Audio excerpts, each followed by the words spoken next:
So, you want to run a game of ShadowDark with your friends. That's rad, but maybe you're feeling a little bit intimidated. Maybe it's your first time ever being a game master, or maybe you've taken a 20-year hiatus from the hobby. Maybe you've got all the confidence in the world, but you just like watching videos about TTRPGs on YouTube. Today, I'm going to hook you up with everything that you need to run your first ShadowDark adventure absolutely free. I wrote a short, easy to run, and fun, fully fleshed out adventure that's designed for ShadowDark that you can download right now at no cost. You don't have to create an account anywhere. You don't have to give me your email address. You don't have to join my non-existent Patreon. There are literally no strings attached. And when you're done, you can set it all up and your table is going to look like this. And don't think I've forgotten about my VTT friends. I've got you online types taken care of as well. Check this out. After watching the video, if you decide that you're going to run the adventure, let me know if you plan to run it online or in person. I suspect that more of you guys are playing online than I think. All over the internet, people are asking, what is the best first adventure for ShadowDark? There are basically two answers that people give to this question. The first is, you should run this very popular adventure that is designed for a different system. Now, this is not bad advice. Converting from other old school systems is not exceptionally difficult, but for a newer game master, it could seem a little bit intimidating. The first adventure I ran in ShadowDark was actually designed for old school essentials. And while converting from OSC to ShadowDark is minimal, it's non-zero. The monsters were actually pretty similar, but not exactly the same. However, the amount of treasure that's available in the adventure was a lot different between the two systems. Converting from one system to another wasn't particularly difficult for me, but I've also been a game master for over 15 years, and I've either read or played a lot of different systems. And I'm sure that many of you watching this video would have no problems converting from old school essentials to ShadowDark. This is really a concern primarily for newer game masters that might be a little bit less comfortable doing so. The second suggestion is actually probably more common than the first. Why don't you just run the Lost Citadel of the Scarlet Minotaur? For those unfamiliar, the Scarlet Minotaur is the adventure in the back of the ShadowDark Game Master Quick Start Guide. And it's the first ShadowDark adventure that I ever read. This thing has a little bit of everything. It's got rumors, it's got a random encounter table, 3 distinct factions, it's got an immortal 9-foot-tall wine-red minotaur that will relentlessly pursue you through the caverns and hallways of a 27-room dungeon. The only issue with Scarlet Minotaur is also its best strength. The thing is huge. Your party could spend multiple sessions in this dungeon and still miss several of the rooms. A dungeon this size might be too much of a commitment for a brand new game master who's not sure whether or not they're going to like this, or a table of players who are either brand new to ShadowDark or brand new to tabletop RPGs in general. I think these are actually great suggestions, and they're offered up by well-meaning internet dungeon masters who are just trying to help. Lots of tables, maybe even yours, would do amazing with these, and I encourage you to check them out if they sound interesting to you. However, I think you should also consider a third option. The Cursed Knights of Crestmoor. This is an adventure for ShadowDark RPG that I wrote to be easy to run, fun to play, and freely available to anybody who wants it. In the module, the party will investigate the long-forgotten tomb of the legendary Sir Galen and his companions who slew Morghast the Black, a dragon that terrorized the townsfolk of Crestmoor for generations. Rumor has it that Galen's magic sword, crafted by dwarven artisans, burns with the very flames of Morghast's breath. Now, the ruin has fallen under the control of a bunch of lizard folk, led by a shaman named Kaleth, who wants to get Galen's fireblade for himself. The module has adventure hooks, it's got rumors, random encounter tables, and NPCs from Crestmoor, not to mention 2 factions in the kobolds and lizard folk that are in the dungeon. It includes a map that's designed to be printed out in sections on your regular home printer, or if you want to use the big VTT map, you can play online, or take that to your local print shop and have it printed out in big mode if you prefer. Each room is laid out on a single page with a description, a list of enemies, and any treasure that you might find there. There's also a mini-map of the dungeon area and stats for all relevant monsters, so you don't have to flip back and forth in the book to find the information that you need when you're trying to play through a given room. The adventure includes enough narrative to inspire and motivate game masters and players without drowning you in too much lore. During playtesting, the module was completed in either 1 or 2 sessions, depending on how much time the party spent in town and how quickly they pressed through the dungeon. I included 4 pre-generated characters with basic equipment and a healthy amount of hit points to make them a little bit more survivable for players that are new to the OSR or new to TTRPGs in general. Additionally, you'll find 2 NPCs that both have fully fleshed out player character sheets, and you could use these as replacement characters if one of your PCs dies in the dungeon. As I mentioned before, the adventure is absolutely free with no expectation of any kind. There's a link in this video's description where you can download the module, and later on in this video we're going to go through it room by room. You can follow along if you are interested. Oh, and about rules, you don't even have to buy the ShadowDark book. You can just go get the free quick start guides for player and game master, and that has everything that you need to run this adventure and the rest of ShadowDark up through 3rd level. I am not a professional RPG designer, and I've never made anything like this for public consumption before. That said, I'm interested in your honest and constructive feedback. I want to know what worked for you, what didn't work, what your players liked, and what kinds of things you felt like you had to change. I also want to know what other ShadowDark adventures you think make a great introduction to the system. There might be some that I want to run. If you want to keep this conversation going between videos, you can join the LowKeyTTRPG Discord or hit me up in the comments and I'll try to answer as many as I possibly can. Now the rest of this video is going to be an overview of the Cursed Knights of Crestmoor adventure itself. I'm going to go page by page, room by room, and highlight points of interest, things that you might want to pay attention to. I did this primarily for new game masters. Think of it as a little bit of adventure coaching for first timers. If you're a gamer with a lot of experience, you probably don't need to watch this, but there is some context and information that I include in this discussion that is not in the adventure itself. Let's go check it out. Now, before we go much further, I want to point out that the version you're going to see on screen here is an in-development version. There may be some changes between what I'm presenting to you today and what is the final downloadable version. Nothing fundamental will change, but bear that in mind. If you see differences, that's the reason why. I also want to take a moment here to thank my playtesters. I want to thank Acharil, Scowler Monkey, Skada, not to mention Marangana, Jimbo, Tiger's Den, and Just Chegg for helping me playtest. And then I had another group run through the game as well, so special thanks to Alessandro, Bondo, and Dave. These last 3 folks are actually working on their own tabletop RPG, which you can download on itch.io. The game is called Chains of Gaelia, and it's got a really cool old world dark fantasy style, so I'll put a link for that down in the description. Okay, so for the rest of the video, we are going to walk through the Cursed Knights of Crestmoor and talk about the content on each page and how you might best use that to run this game for the players. Of course, this is for game masters. If you're going to be a player in this module, this will spoil everything for you, so you've been warned. Let's go ahead and get into the doc. So here on page 1, we've got some basic information about the adventure. At the top, we've got some italicized text. This is really just to set the tone for the adventure. I'm not going to read this whole doc to you, but I'll read this little section. It says, "In an age obscured by mist and memory, Sir Galen the Brave and his knights struck down the Drake of Crestmoor with steel and flame. But as the years turned and the heroes returned to dust, their deeds faded into myth. Doubt lurked where awe once dwelled, and in time, the bards sang of lesser deeds. In the hollows of the wilderness, the stones of their forgotten tomb have crumbled beneath ivy and shadow." So now we've got like kind of the lore is basically established in that one paragraph. It does not need to be any more complicated than that. The introduction section talks a little bit about what this module is and who it's for. It says here that it's designed for characters of 1st or 2nd level, and that is kind of what I was targeting when I wrote it. But you could run some 3rd level folks through this. You could run 4th level folks through this and have just as good a time. It's designed to be easy to run for new game masters or game masters who are new to ShadowDark, and I hope that it hits that goal. Certainly interested in your guys' feedback. But it also has a warning in here, and this is a warning I think you should share with your players. Players should not be cavalier in their approach to this dungeon. There is stuff in here that can kill you. Even though the pre-gens that I made have pretty good hit points, they've got a good amount of gear, there's a healthy chance that you could actually get smoked in this if you're just playing through like you're a hero who's invincible, because that is not the case with ShadowDark. And a lot of players are going to be coming to this from Dungeons & Dragons or from Pathfinder or from other systems where their characters are more durable, Powered by the Apocalypse, you know, these other kinds of games where you are the center of the show and the show is tailored to your strengths. That's just simply not the case in ShadowDark and other OSR or NSR games. It mentions the companion video. That's this. You're already watching it, so you don't need to know about that. And then it talks about this Game Master's summary, which tells the story. Basically, in my own words, which are slightly different from the words that I wrote on the bottom of this page, Sir Galen was a knight.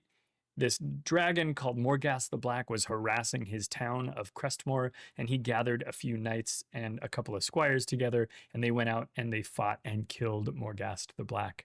As they did, when the dragon died, in his dying breath, he cursed them that they would never find peace. in death.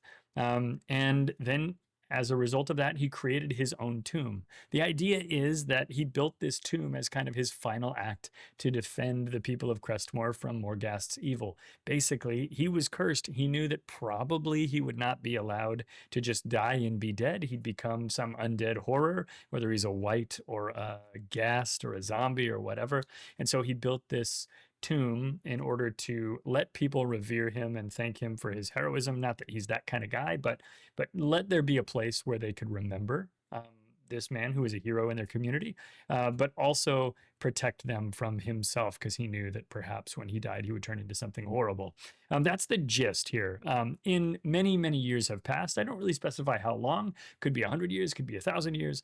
I think shorter time frames are probably more interesting, because there's so much fantasy lore where they're like 10,000 years ago. Okay, fine, whatever. But maybe it was 120 years ago. Maybe it was 80 years ago. But it was long enough that people kind of forgot, or they think of it as a story and not like a real thing. Or maybe it was 200 years ago, whatever. But not so long ago that it's like so foreign to the people. People remember the name of Sir Galen, and they know a little bit about that. And that helps later when we get to the rumors section. Some kobolds moved in, and they've been using it as a base of operations. And then more recently than that, a lizard folk shaman named Kaleth showed up, found the kobolds to be there. Kaleth knows about Galen. He knows about his magic sword, which is mentioned here as well, and he wants to find it. And so he shows up and bullies the kobolds into working for him, and that's basically when our adventure begins. Kaleth basically gets the kobolds to go out there and steal mining tools and harass the local public, and then come back and help him search for Galen's sword. And that's basically where we begin. And on page 2, we've got the adventure hooks and the rumors. The adventure hooks are really designed in this adventure to give you some inspiration so that you have a place to start the adventure. If you are brand new to game mastering, or maybe you're brand new to ShadowDark, or maybe you haven't run a game since the 80s, first of all, if you haven't run a game since the 80s, welcome back. We're glad to have you. But if it's your first time running, or your first time running in a while, you might consider just dropping off the players right outside the dungeon and saying, hey, we're here. There's a magic sword inside. Let's go. We're going to learn how armor class works. We're going to learn how to, play initiative. We're going to learn about torches and handle all of those things, because that's our goal tonight, is to learn how to play ShadowDark. The story is secondary. Keep it simple and just run through the dungeon. That's fine if you want to do that. There's also a story hook about helping an NPC called Nora Greymoss. Nora is the proprietor of the inn in Crestmoor, and she was walking in the woods and stumbled and fell into one of the rooms that we'll show off a little bit later, and lost her wedding ring, and she's hoping that the heroes can help her find it. Of course, they're already motivated if the characters already know about Sir Galen's tomb and perhaps the idea that there's a magic weapon inside. Maybe they can just kill two birds with one stone, as it were. And then the last is the emboldened kobolds. These kobolds have been a menace of late, and the sheriff, Garwin Caro, is interested in putting that menace to rest. And so he hires the party to go out there and chase these kobolds off, basically. He claims that he'll pay them 5 gold pieces for every ear of a kobold that they bring in. So I guess that's 10 gold pieces for every kobold. It's a little brutal and a little dark. You might not be comfortable with that. And it's also a little bit less ShadowDarky. The idea being that we don't kill monsters to get XP and treasure. Whereas in this case, that's kind of what the mission is. But it might help for certain tables or groups of players, groups of player characters who are maybe a little bit newer to the concept of old school play, and they might need a more basic mission. So that's in there as an option. If you don't like it, don't do it. You don't have to do any of these adventure hooks. You can certainly come up with your own, but I wanted to throw out a few things that might be a little bit inspirational, if you will, to help you kind of figure out how you want to kick off the adventure. In the rumors section, we have a D8 table for rumors. When your NPCs are in town, if they go to the tavern, if they go to the inn, if they talk to the sheriff, they can learn rumors. And one of the ways you can do this is you can roll the D8 and then choose the rumor that is associated with that number and share information with the party that way. I personally often read the rumors, and I find the ones that I think are most interesting and that might help me later on with the adventure to foreshadow items. And I choose those and I want to share those with my players. I want to go through each of these rumors here to talk a little bit about how you can use these if you want to. Otherwise, if you don't do the rumors thing, if you don't want to let your players or don't have time to, you drop them off just outside the dungeon. You can just know this stuff yourself as the game master. Every rumor in this adventure is true. I know some adventures have false rumors and true rumors and partly true rumors. Everything here is a real rumor that is true, and the players can use that information, or you as the game master can use that information to know a little bit more about what's going on. So the first rumor is that a band of thieves came to Nora's Inn a few nights ago, and they bragged about having robbed the tomb. This is true. If you look at the map, there is a room called the False Tomb, and in that room there's a dais or a raised platform where there's supposed to be a sarcophagus that has been taken out. You know the sarcophagus has been taken out because it has been removed and it's been dragged down some steps and out of a hallway and out a room on the side of the dungeon where they blew a hole in the dungeon. And you can see rock and other material ejected out into the meadow outside, and they dragged the sarcophagus out the side of the dungeon. So it is true that this happened. The thing is the thieves stole the false tomb. They didn't steal Gaelin's real tomb because they didn't know about it. The second one is the kobolds are more organized now because the lizard folk showed up and started mobilizing them to do specific tasks, robbing and attacking miners, stealing their tools. And the reason they're doing this is because Caleth is using the kobolds to dig through the stone walls to try to find Gaelin's true tomb. That's what's going on there. Rumor number 3 is that Sir Gaelin's sword was interred with him. That is true. Some say it burns with dragon fire. Sir Gaelin's sword, we'll read about it later, is called Gaelin's Fireblade. It has the ability to do additional fire damage, and it was interred with him in his true tomb, not in the sarcophagus that was stolen by the Thieves Guild. Number 4 says echoes of Morghast's evil still affect the forest. Some say even the plants wish ill on woodland travelers. This is also true, as I should probably stop saying that. They're all true. But the idea is that this is trying to foreshadow the idea that there are sentient plants in the dungeon. There are some plants that will reach down and grab you as a random encounter, but there are also there's also one specific encounter in hallway number 1 where there is some ivy roots that try to grab the characters as well. So this rumor is intended to try to foreshadow that. So when the players see plants in the dungeon, they're a little bit wary of it, and they can take different actions than they might otherwise have done. Rumor number 5 says that Sir Gaelin was a knight in St. Milgram's court, or King Milgram, a knight or a king who served a now lost god of light. This is actually a reference to one of my old D&D campaigns, and nobody watching this video cares about this except for like 2 people or 3 people in the whole world. But this is a cool piece of lore for me. Milgram in my D&D campaign was a cleric and a king who served a god of light called Ero, who was killed by Vecna, and thus he was kind of like, you know, serving a dead god. And so that was kind of a whole thing in another one of my campaigns. I brought that in here because light is so important in ShadowDark. I thought that was neat. And I like how ShadowDark has the lost gods, which you can read about in the ShadowDark RPG book. There's a bunch of deities that are spelled out in the book. And then there are, I think it's 3 lost gods. And in my world, in my ShadowDark world, Ero is one of those lost gods. And he's a god of light, which has been, of course, killed. And that's part of what makes ShadowDark so dark. So that's just cool, and there's a statue of King Milgram in the dungeon, so cool for me anyway. Maybe you guys don't care. Then it says here in number 6, during Gaelin's battle with Morghast, the dragon laid a curse upon Gaelin that he would remain restless in death. That's basically a rumor about the core idea that he's been cursed and that he'll never be able to rest. That's definitely information that players should come across, whether you do that through the rumors table or somebody just tells them. Perhaps I should have come up with another rumor to put there in slot 6, but I wanted to make sure that information was out there. In number 7, it says, while kobolds are common in the area, lizard folk are not. Recently, the kobolds have been seen in the employ of lizard folk warriors. So if you combine this with rumor number 2, you can see that maybe the lizard folk and the kobolds are working together. The idea that the lizard folk being here is strange, it just adds a little air of mystery there. And number 8 says, some say that Gaelin built his own tomb, not as a resting place, but as a prison for himself, which is true. He built that secret tomb to keep himself away from the people that he spent his life trying to protect. So if we go on to our next page, so this is the random encounters table. Galen's Tomb is considered an unsafe environment, and that means that every 3 rounds, you're going to roll to see if there's a random encounter. If you roll a 1 on a d6, then yes, there is. Then you'll roll a d8 to see which encounter has occurred. So I'll go through these just briefly. The first one here is 2 cat-sized giant rats leap from the shadows and snarl at the party. And I've included the stats for the giant rats right here. That way you don't have to open any other books or go anywhere else. You can just run the encounter directly from this table. The next encounter is a couple of kobolds wander in the space, and they're carrying large baskets of fruit that they gathered from trees out in the forest. And I include the kobold stats right here. For further usages of kobolds in the random encounters table, I did not re-include their stats. It's just here the first time.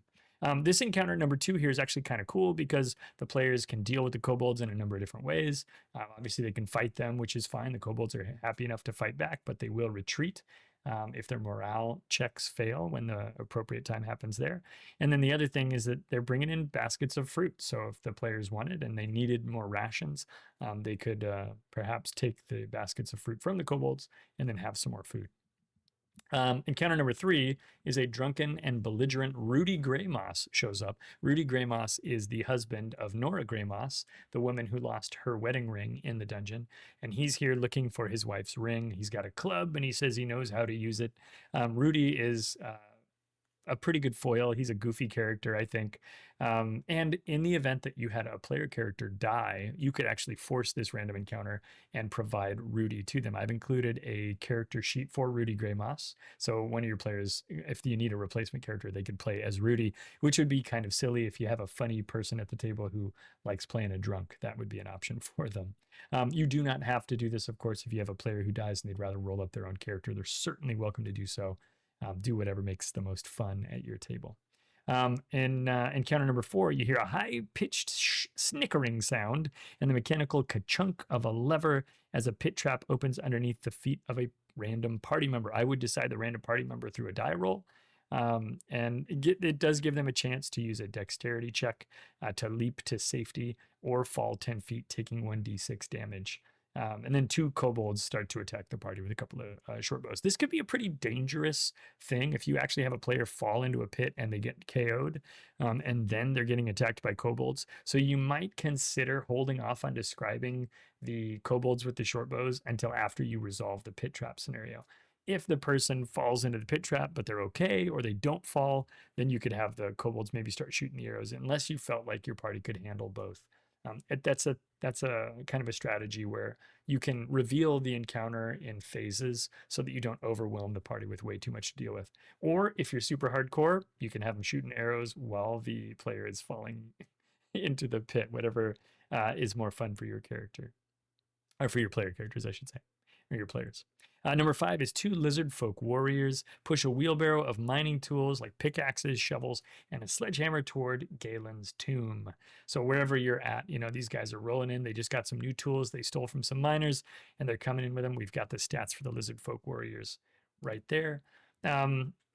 Number 6 is some soil-crusted enchanted ivy roots reach down from the ceiling and try to grasp the party. The ivy roots are not a very tough monster, but they are very thematic, right? If you're in this subterranean dungeon, you're kind of hiking through, the ceiling is covered with the roots that are trying to creep through, and really as nature begins to reclaim this space, that's kind of the idea. And of course, if they're cursed with that echoes of Morghast's evil magic or whatever, that gives them a reason to be alive and to be upset that the people are here.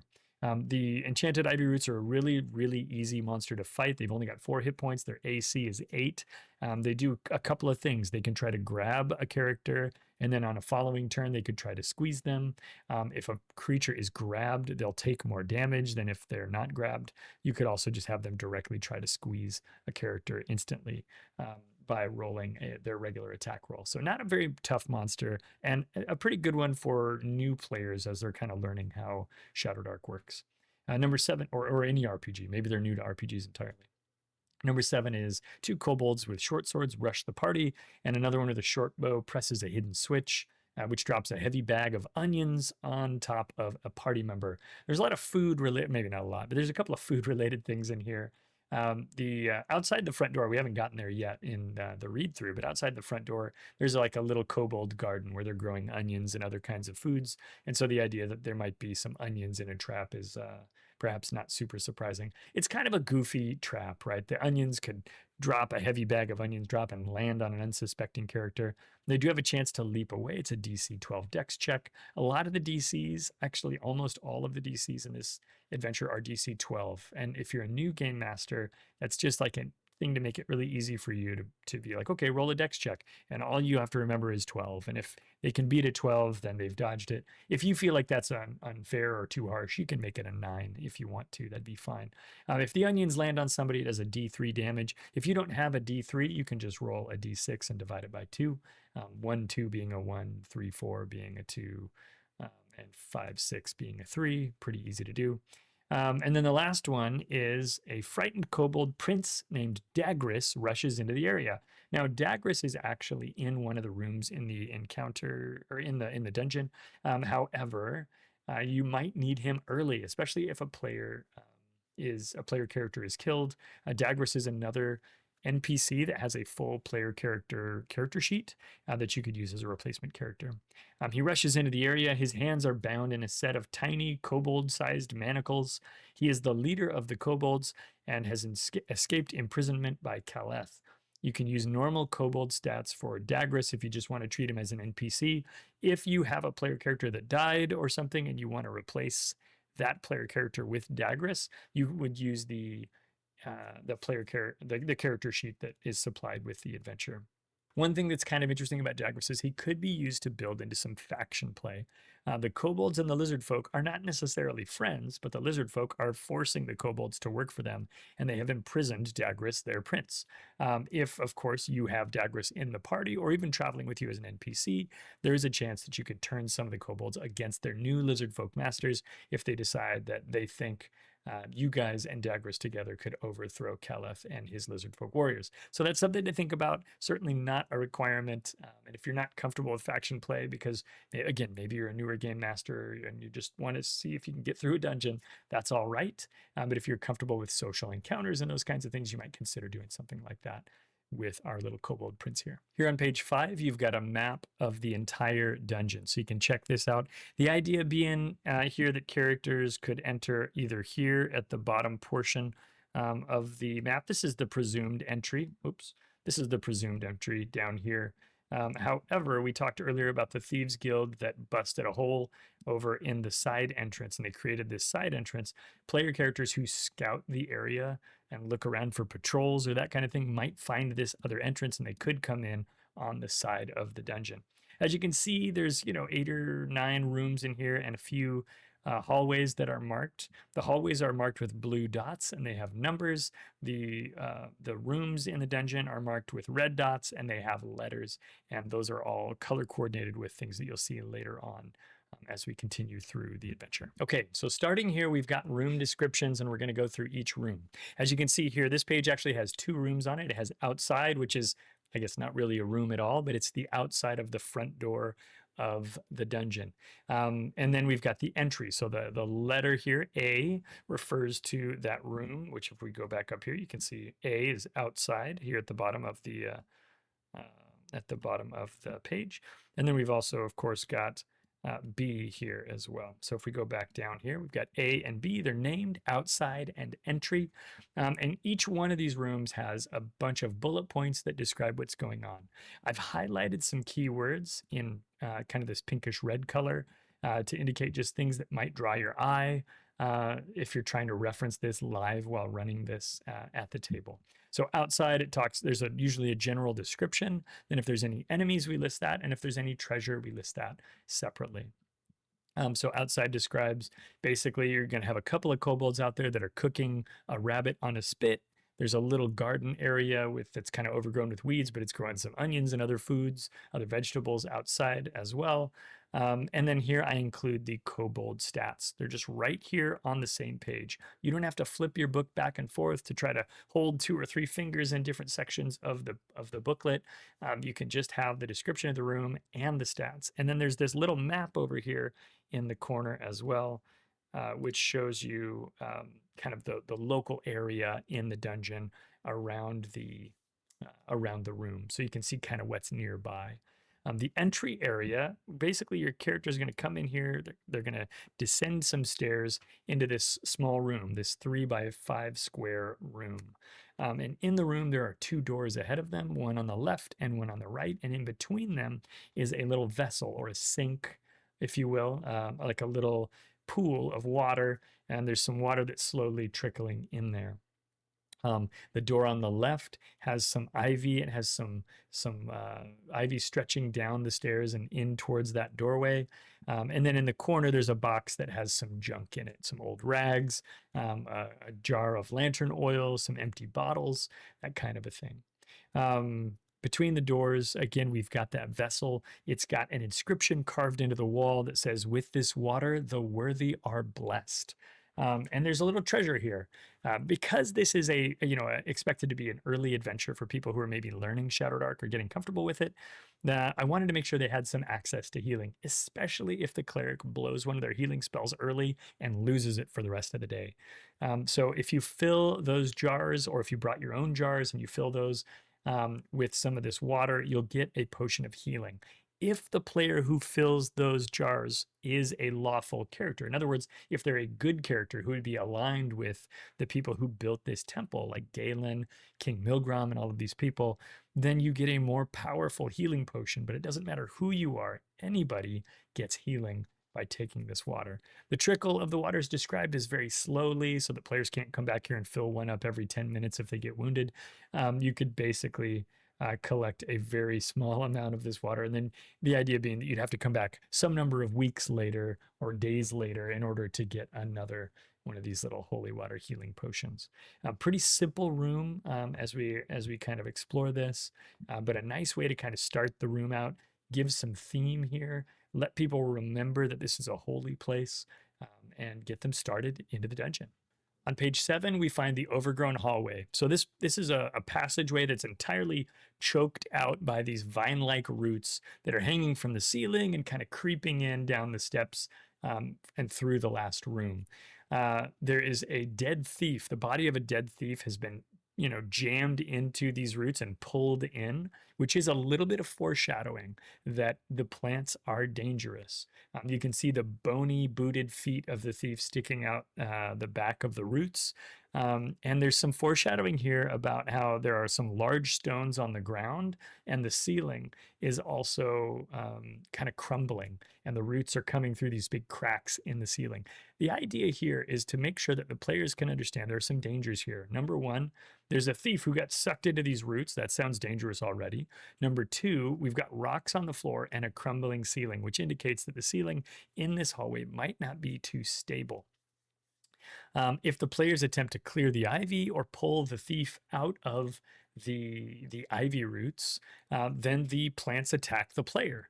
There's an enchanted ivy root here that will reach out and try to grab that player and pull them in, and of course try to squeeze them to death. Again, as we said before, not a very tough monster, but kind of an interesting theme and a good way to introduce characters. This might be the first encounter they have. Well, probably, I guess they would have dealt with the kobolds outside, but the first encounter within the dungeon, at least.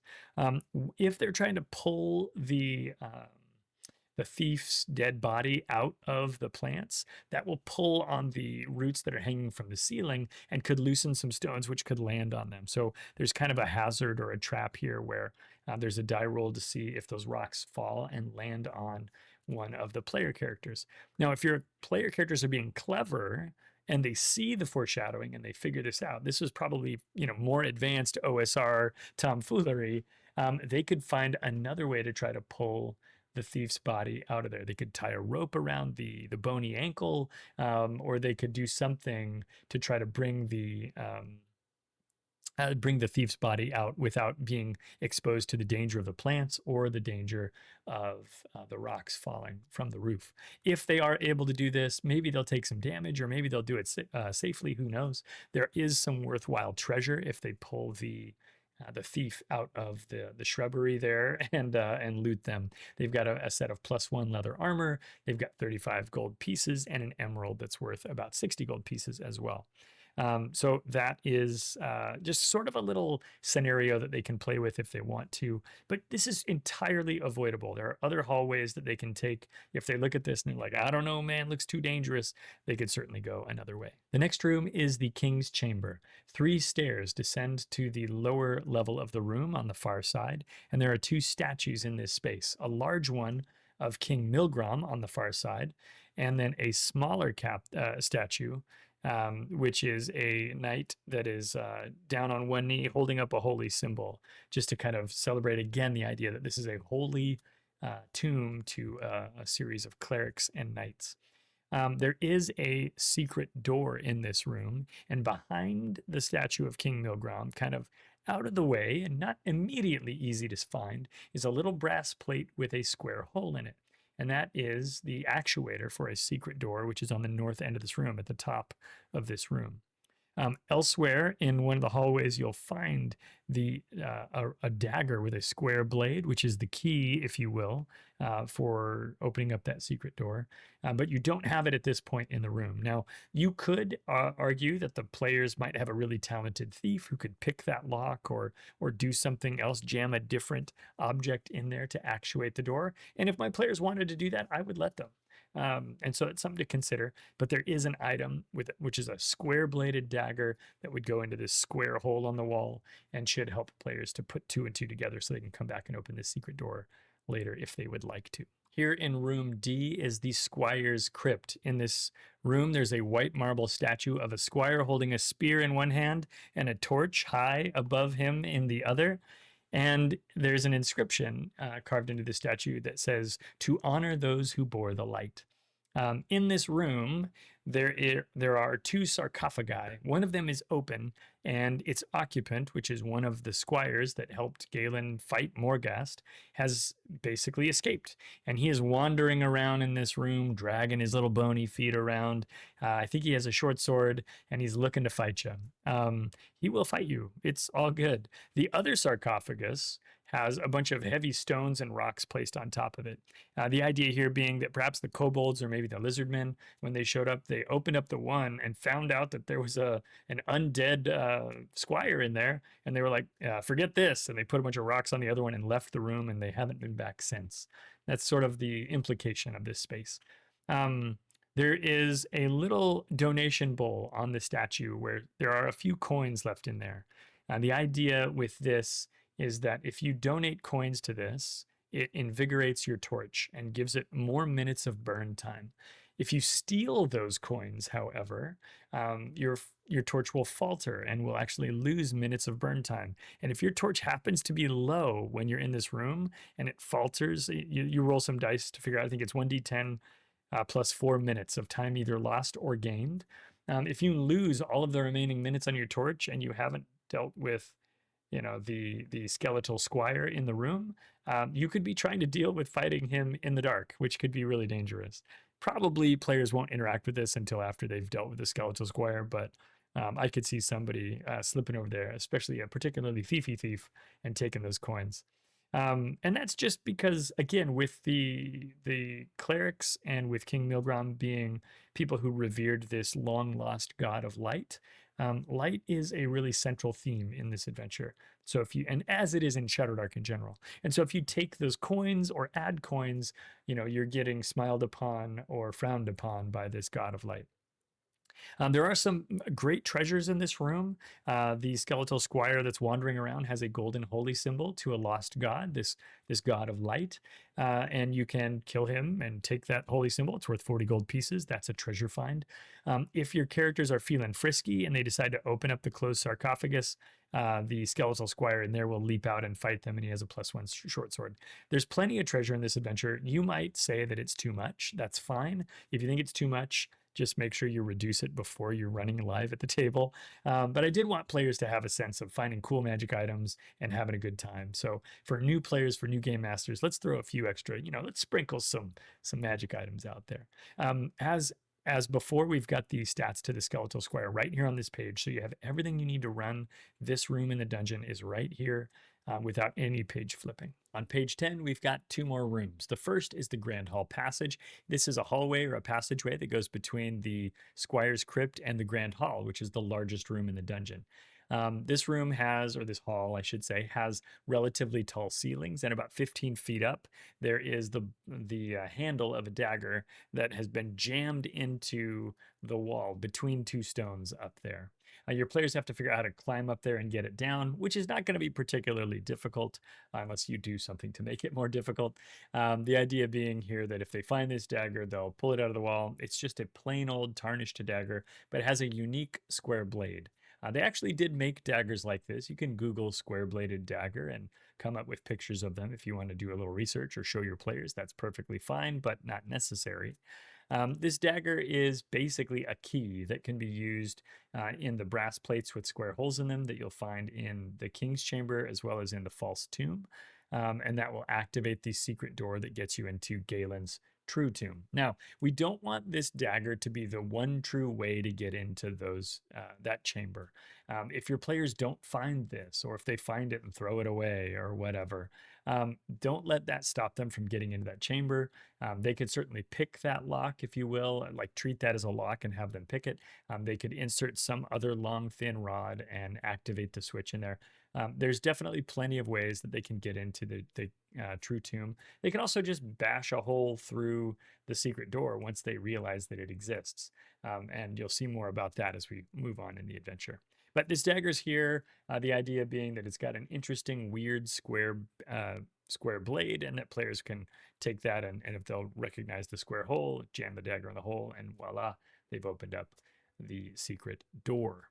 The side entrance there is the room where the Thieves Guild that stole the false sarcophagus of Galen blew a hole in the wall and then escaped. And it says in here that the floors and walls are charred and blackened to kind of tell some of that story about how there was a fireball in here that exploded to blow out the wall so they could escape with the sarcophagus. Scratches in the floor lead towards a jagged hole in the wall that exposes the space to the outdoors. I made a note in here about how there's fresh air, and either the light of the day or the darkness of night is now spilling into the space. So whatever time of day it is when your players get there. There is a kobold in here with a broom. He's not necessarily being aggressive, but he is sweeping the charred floor with a thinly bristled broom, and he knocks a little golden wedding ring across the room. So this is where we find Nora Greymoss's wedding ring. Obviously, the kobold stats are also included here if players choose to fight the kobold or talk to him or whatever. They can do that right here, but you've got your stats just in case things get frisky. And now the Grand Hall. This is the largest room in the dungeon. It has 3 large statues in it that represent the knights Galen, Alexandra, and Pendrick. And the room has scratches in the floor that lead from the hallway at the north end of the building, the top, and lead down and then over toward the side entrance. That's where the Thieves Guild dragged that sarcophagus and scratched up the floor on their way to getting it out of the dungeon. The fallen statue can provide some cover for players who enter from the south end of the room. There's a couple of different hallways down there, so they could sneak in there and hear the activities that are going on in the room, maybe take some cover behind the statue, and then come around when they're ready to engage with the scenario that's playing out there. What's going on in the room is there are 2 kobolds that are pushing a wheelbarrow full of stolen miner's tools up towards that hallway at the north end of the room. And there is a lizard folk warrior that is barking orders at them. And in one corner of the room, I have put it so far in my playtesting in the northwest corner of the room, there is a 10-foot by 10-foot cage that houses Dagris, the kobold prince. Now, if you've already come across Dagris, either through a random encounter or because you lost a player character and you had to bring him in as a replacement player character, then his cage will stand empty there. But the lizard folk warrior that's in this room is the guy that has the keys to Dagris's manacles as well as to that cage. So that would be where you could get those. And then you'd have a set of manacles with a matching key, which you could use as an item in your inventory sheet if you're interested. And that's just about all there is really to say about the Grand Hall. You know, this room could be a lot different depending on whether or not Dagris is with you.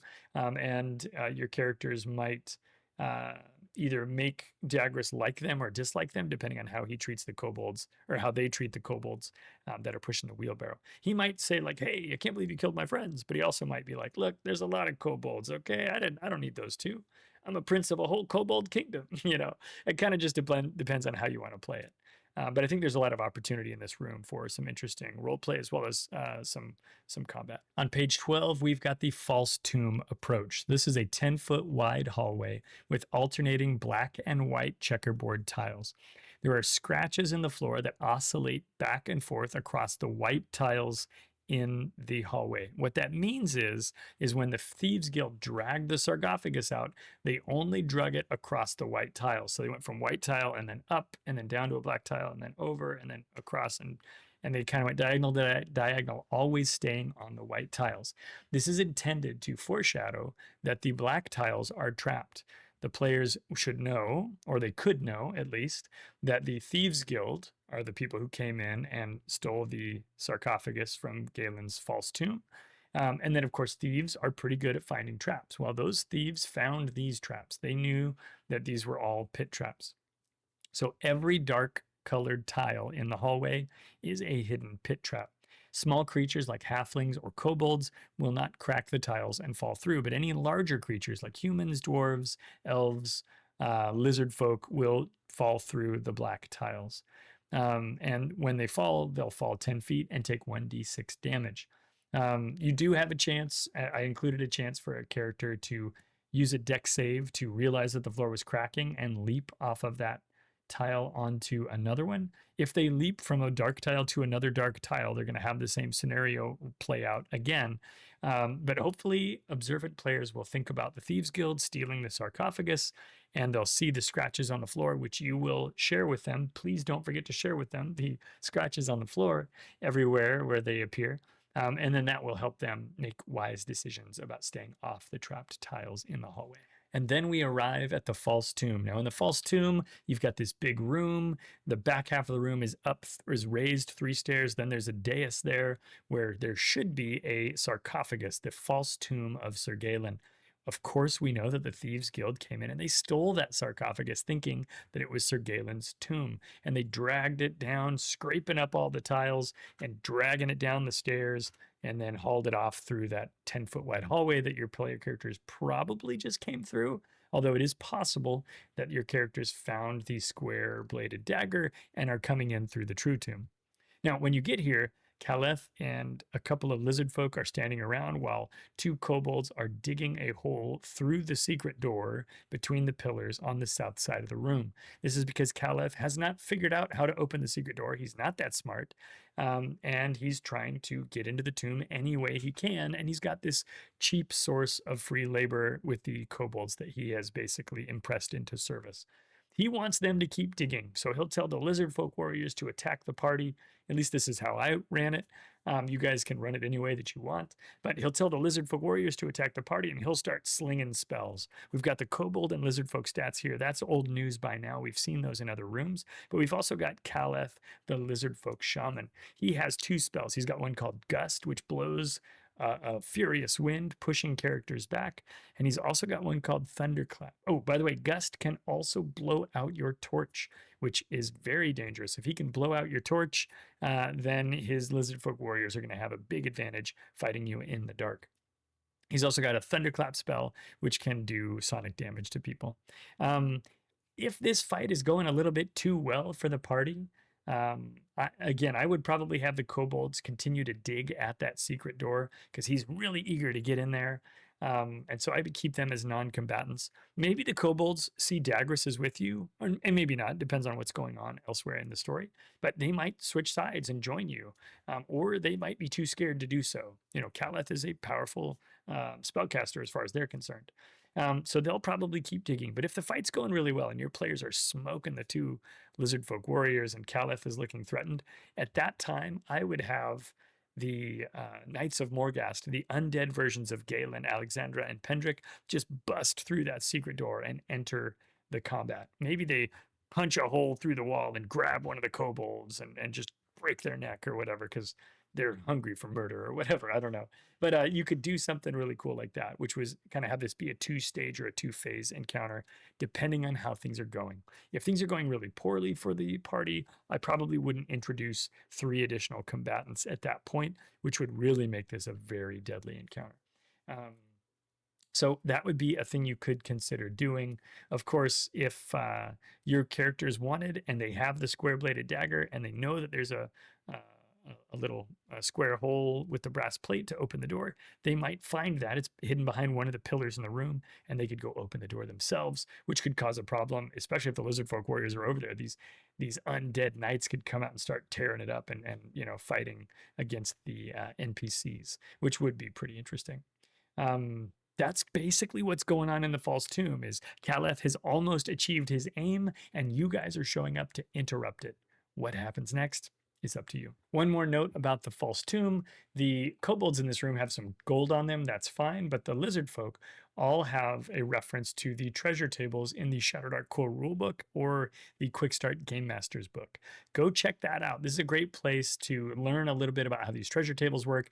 If you're an experienced game master, this is not news to you, but if this is your first time running, this is an excuse to go and use those tables and just roll some random loots for your players. I think you'll find it pretty fun. If you don't like it, then don't do it. Go pick out some cool items and hook these guys up with some special treasure.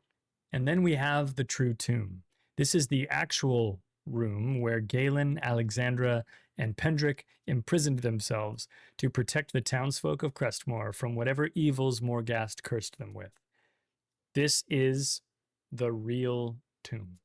And this is why the Thieves Guild didn't find Galen's actual sword. A short hall leads to a dusty chamber, undisturbed for over 100 years. And inset into a stone shelf on the wall is a clay vase with an inscription that says, "In case of danger, break vase." I like to imagine that Galen put these here. There's one at each end of the room because he knew that some damn fool party was going to break in here, and that if they didn't have some tools to help themselves, they'd be caught and killed by the undead versions of Galen, Alexandra, and Pendrick. So basically, the party can smash these vases, and inside is a scroll. There's a table to roll. The scroll will either be a Cure Wounds, Protection from Evil, a Shield of Faith, or a Turn Undead scroll, and hopefully somebody can use them. The idea being here that maybe you blew one of your critical spells, and it's really hard to deal with these 3 undead Death Knight things, and now you've got at least one more tool in your toolbox to have that there. The Knights of Morghast, as I've called them, are wandering the room. They rise and attack. One of them is wielding Galen's Fireblade, which is detailed on this page as well. It's a pretty simple +1 longsword, but once per day you can add 1d4 fire damage to an attack after learning whether or not the attack has hit. It's hopefully not too broken. I don't know. Yeah, if you think it's too broken, then you can mod it for your table. I think it'll probably be okay. The Knight of Morghast is not a particularly complicated or fancy monster. They get 1 attack with a longsword. It's a +2. The only difference is that Galen has 1 chance to use that 1d4 fire damage against one of the party members if you choose to be so cruel. Hopefully, the cleric is still fully operational and still has things like Turn Undead and Cure Wounds if those are needed at this point in the adventure. And then we have Appendix A, the Townsfolk of Crestmoor. I originally had a few more people in here, but I thought to myself that they're probably not the kinds of characters that are really going to add to the adventure. And maybe you don't want to do this in Crestmoor. You want to do this in a town in your own game world. And you're going to erase, you're going to file the serial number for Crestmoor off and use your own local people. So I decided to just include a few NPCs that were actually referred to in the adventure itself, and really just tighten up the list. So we have Garwin Caro in here, the sheriff of Crestmoor. We've got Nora Greymoss, the taverness who runs the inn in town, and her husband, Rudy Greymoss, with some brief description. This is probably not stuff you'd have to reference while you're running the game, but if you read it as the game master, it'll give you a little bit of an idea of who these characters are, and maybe that'll make it a little bit better. I don't know. If you don't need this appendix, that's fine. It just means that I typed it for nothing. Darn it. Next, we have our factions. Now, the factions in Crestmoor are not particularly complicated. We've got the kobolds and we've got the lizard folk. This is not a complicated story with deep political meaning. It's really just two groups of different monsters that don't really get along but are currently collaborating because Caleth has pressed the kobolds into service, because Caleth and his warriors are stronger than Dagras and his kobolds. The kobolds really just want the lizard folk to leave. That's what they want, because they were doing just fine before and they're not interested in working for Caleth.